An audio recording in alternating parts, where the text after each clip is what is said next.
Hey, welcome to BSB TV. Today, I've got with me Neil Mitchell from Mears and Pearce. Hi there. How you going?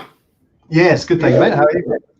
I'm good. I always get challenged with all the different names. Now, we're going to talk about really directors' risks and directors' responsibilities. And if we look at it from a risk point of view and the things that we need to stay positive and in front of, as opposed to let's operate from fear and all the things of the danger, bad stuff. But this is your life. You work in an insolvency practice or in a practice that helps people when they do get into trouble. You help them. So talk to us a little bit more about what your business does. Okay, so you're correct there that we are insolvency practitioners, bankruptcy trustees, liquidators, voluntary administrators. More importantly, we tend to deal a lot with in the informal space, which is a lot of debt negotiation, payment plans with the ATO. If your accountant can't get one, sometimes we have a little bit more luck, basically because of what we do.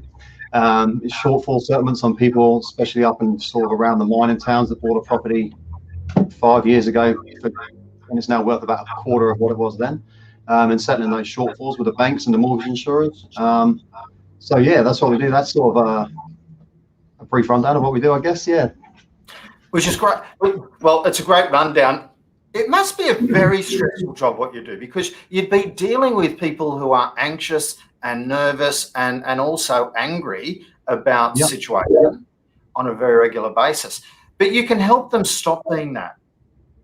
That's exactly right. I mean, one of the first questions we like to ask is, what keeps you awake at night? You know, what is it that's worrying you? What is it that's keeping you up and holding you back? And then we try and come up with solutions to sort of ease that burden if we can. Fantastic.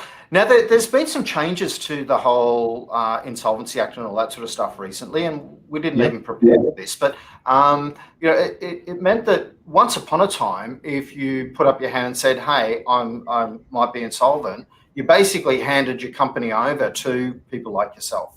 But that's not much the case these days, is it? No. So there was some new laws that came in 1 January. It's called the Small Business Restructuring process. There are some fairly strict stipulations around it, what you can and what you can't do. The major one being all of your tax lodgements have got to be up to date, including super. You have to have lodged, you don't have to have paid it, but it has to be up to date. And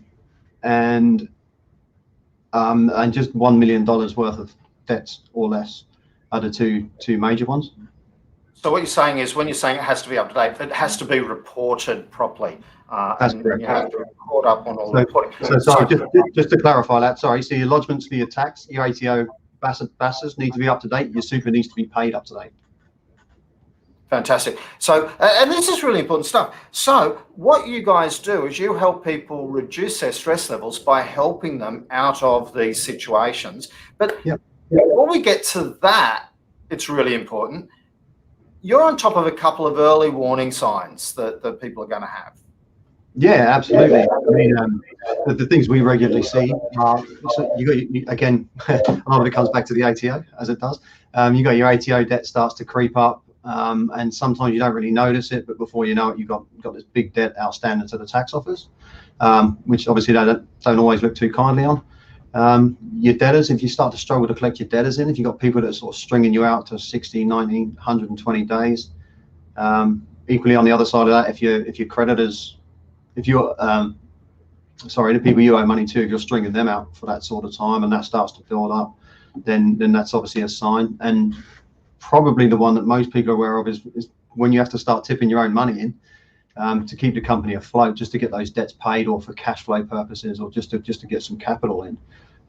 That's really a good time to start looking at where you're at and where you might be headed.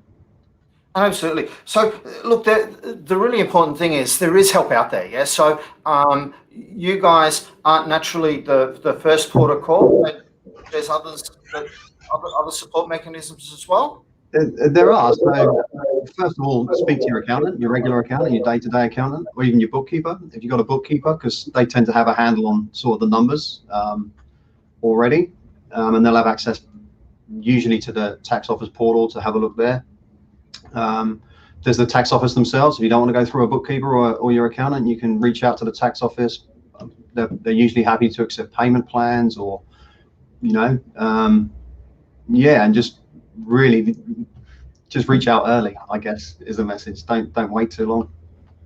Absolutely. Now you're going to go into a lot more detail on this next week and have a more detailed chat about these different symptoms, about how you can, one, identify them, and two, put mechanisms in place to help the business to be turning around, to reduce stress levels, so that they can, stay on the positive side of things. And as you said, the tax office isn't the enemy.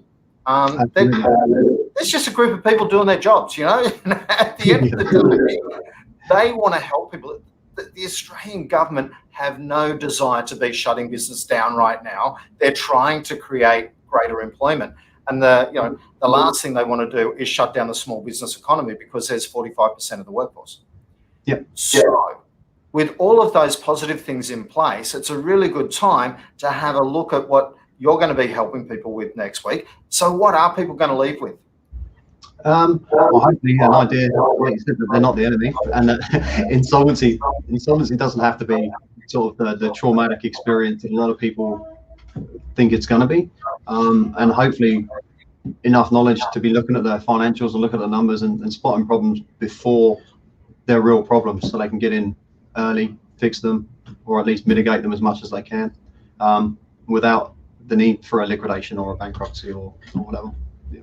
Fantastic. And you guys are guys that can help with absolutely that situation. Look, one of my favorite sayings that I came up with is, you are not your business.